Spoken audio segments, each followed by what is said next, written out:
Hi everyone, pathfinder के thermal physics का MCQ number 21 discuss कर रहा हूँ।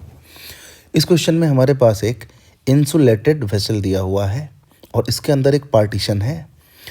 ये पार्टीशन भी इंसुलेटिंग है। पार्टीशन के लेफ्ट साइड में जो चैम्बर ए है उसमें एक आइडियल गैस भरा हुआ है और जो राइट साइड है वो इवैक्यूएटेड है। और ये जो पार्टीशन है इंसुलेटिंग तो ये है, लेकिन इसमें एक होल बना हुआ है जिस होल से गैस इधर से इधर जा सकता है, लेकिन वो होल अभी क्लोज्ड है और ज़रूरत पड़ने पर उसको ओपन किया जा सकता है। इतना समझ गए। अभी क्वेश्चन कह रहा है now the hole is open for a short time and then closed. As a result some of the gas enters the part B. Hole को ओपन कर दिया और बहुत थोड़े टाइम के लिए ओपन किया और फिर उसको क्लोज कर दिया, तो उतने थोड़े टाइम में कुछ गैस इधर से इधर फ्लो हुआ होगा। Now hole is again opened. Hole को फिर से ओपन किया and gas is allowed to flow through the hole until net flow of the gas through the hole ceases। मतलब अल्टीमेटली क्या हो रहा है, मतलब क्या कर रहे हैं, दोबारा फिर से क्या कर रहे हैं, इस होल को ओपन कर रहे हैं और हम तब तक गैस को फ्लो होने दे रहे हैं जब तक गैस का फ्लो होना बंद ना हो जाए। How does the temperature of the gas change during the first and the second opening of the hole. पहली बार जब हमने छोटे से टाइम के लिए इस होल को ओपन किया और फिर क्लोज कर दिया तब गैस का टेम्परेचर कैसे बदला, और दूसरी बार जब हमने इस होल को बहुत देर तक ओपन छोड़ दिया तब गैस का टेम्परेचर कैसे बदला। तो अगर हम ऊपर ऊपर से देखें तो सीधा ये कह सकते हैं कि it is like free expansion, क्योंकि ये रीजन जो है इवैक्यूएटेड है। तो जैसे ही होल ओपन होगा तो गैस इधर से इधर फ्लो होगा, and when gas flows in this region तो there is nothing against which the gas has to do work. कोई है ही नहीं आगे जिसके अगेंस्ट वर्क करना है। ये तो इधर इसके इधर जो है वो वैक्यूम है, तो डेल्टा डब्ल्यू जीरो हुआ।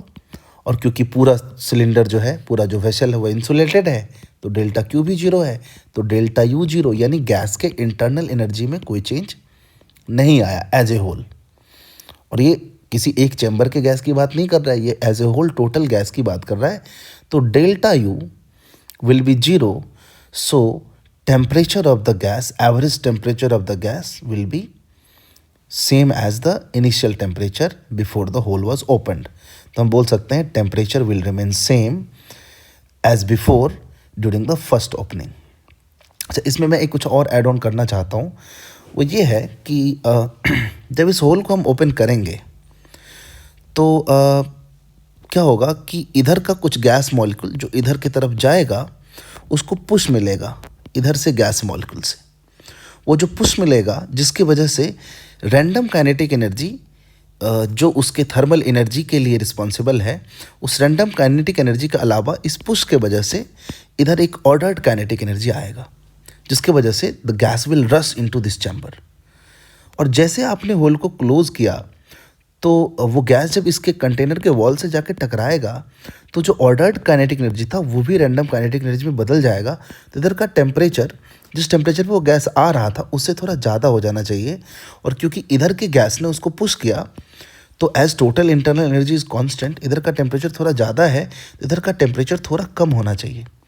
तो अगर इस रीजन और इस रीजन के टेम्परेचर को मैं देखूं तो टेम्परेचर दोनों रीजन में थोड़ा अलग अलग होना चाहिए, लेकिन एवरेज टेम्परेचर की बात करें तो हम कांस्टेंट मान सकते हैं, क्योंकि इसने किसी एक साइड के टेम्परेचर का बात तो किया नहीं है, ये ओवरऑल टेम्परेचर का बात किया है। और एक दूसरी बात ये है कि क्योंकि ये प्रोसेस बहुत शॉर्ट ड्यूरेशन के लिए हुआ है तो ये जो difference in the temperature on the two sides can be ignored, है ना। तो फर्स्ट ओपनिंग में तो टेम्परेचर सेम रहने वाला है, ये समझ आ गया। और सेकेंड ओपनिंग जो है वो तो और भी आसान है, क्योंकि पहले से इसमें थोड़ा बहुत गैस था जैसे यहाँ मैंने ड्रॉ किया है, और फिर से आपने होल को ओपन कर दिया तो अभी भी क्योंकि यहाँ पे कम गैस है, यहाँ ज़्यादा गैस है, तो इधर से इधर फ्लो होगा, तब तक फ्लो होगा जब तक दोनों तरफ का प्रेशर सेम नहीं हो जाए। तो अगर बहुत देर तक इसको छोड़ दिया तो प्रेशर इक्विलिब्रियम आ जाएगा, टेम्परेचर इक्विलिब्रियम आ जाएगा, यानी मैकेनिकल थर्मल सब इक्विलिब्रियम आ जाएगा। तो अल्टीमेटली तो टेम्परेचर विल बी सेम, क्योंकि इस प्रोसेस में भी जो भी हो रहा है वो इंटरनली हो रहा है, बाहर से कोई हीट इन नहीं हो रहा है, आउट नहीं हो रहा है, और रिजिड बाउंड्री होने की वजह से कोई वर्क डन गैस नहीं कर रहा है किसी भी दूसरे चीज़ पर। That is why its internal energy will remain constant, so average temperature of the gas will remain same. तो during the first and second opening the temperature remains constant. ये मान सकते हैं और इसलिए हमारा ऑप्शन डी जो है वो करेक्ट हो सकता है। तो this is what I think about this question. If you think anything is not understood तो प्लीज़ हमसे आप कमेंट बॉक्स में पूछ सकते हैं। कोई चीज़ आपको इनकंसिस्टेंट लगे तो आप ज़रूर पूछिएगा। Thanks for watching.